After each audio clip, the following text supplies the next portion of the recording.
Kia ora, welcome. Today we're looking at Philippians chapter 2 verses 17 to 18, where Paul writes and he says, even if I am being poured out like a drink offering on the sacrifice and service coming from your faith, I am glad and rejoice with all of you. So you too should be glad and rejoice with me. I wonder, have you ever experienced the beautiful mystery of what I call the togetherness of the church?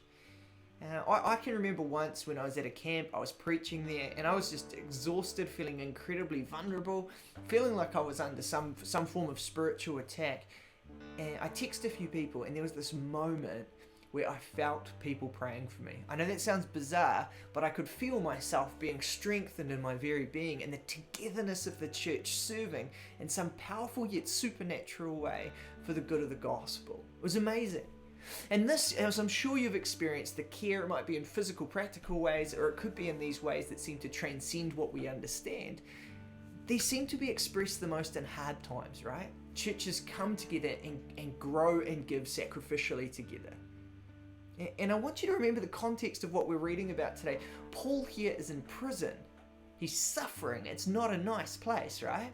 But this church in Philippi had generously given money. And these people were not rich, but they had given money to send to Paul to care for him. So they had given as well. And Paul here, he's picking up on some Old Testament language to explain this beautiful mystery of the togetherness in the hard times. So he talks about two things. First of all, he says about your sacrifice and service. Now, in the Old Testament, this is the language that would be used to describe what you're bringing to the temple, right? So the sacrifice was the animal you would give, and the service was actually the act of getting this animal and bringing it to the temple. So they become together, service and sacrifice. It was something that cost you, and it was given to God. But then Paul also talks about this thing called a drink offering, this other offering which would sometimes accompany the main offering. It was secondary, so it wasn't the main one, but this was a drink that would be poured out before or after onto this sacrificed animal, okay? And what would happen in that moment is these two offerings would become one. So Paul here is reaching back into history, looking back into the ancient stories, saying, hey, you know what's going on there? It's actually going on here. He's looking at the acts of sacrifice in the temple, the most special place in Jewish history, giving of yourself to God. And he's saying, hey, church in Philippi, when you gave me that money, when you served lovingly in this way, this here is that. The acts of service in the church, your acts of generosity, your obedience, your life for serving, all of this is actually an offering to God. You're not really giving to Paul at all. You're giving to God.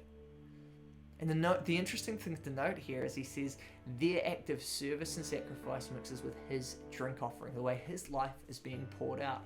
And do you remember what we said there? That's the secondary one. He's saying that his gift is mixed with their gift in this life of service, all as one. And Paul, in this incredible Christ attitude, is saying yours is the main one, mine's just the second. And because of this, Paul says at the end of this scripture, he says he is glad and he rejoices with them, and they should be glad and rejoice with them. Literally in the Greek, I am joy and I joy with you, and you should be joy and joy with me. It's joy. And the reason it's joy is because these acts of service, which are hurting them, right? Paul in prison, not comfortable. These people giving money, which was theirs, which they needed, right, for their day-to-day, but choosing to give it. This is painful. These acts of service are actually offerings to God. They bring joy to God.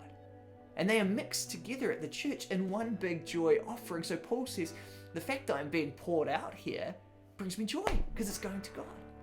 So what this means for you is when you lovingly serve your flatmates, your friends, or your family, this is an offering not just to them, but actually to God. This, when you do this in the Spirit, is sacred. When you pray for missionaries, or when you get down on your knees to pray for those who are serving, your pastors, your youth pastors, this is sacred. When you give financially to your church or to somebody who is in need, this is an offering.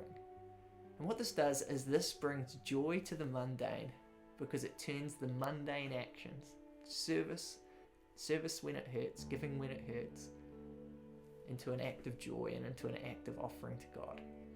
And as we do this with our hearts on Christ, focused outward onto the life of the church, it also brings us together.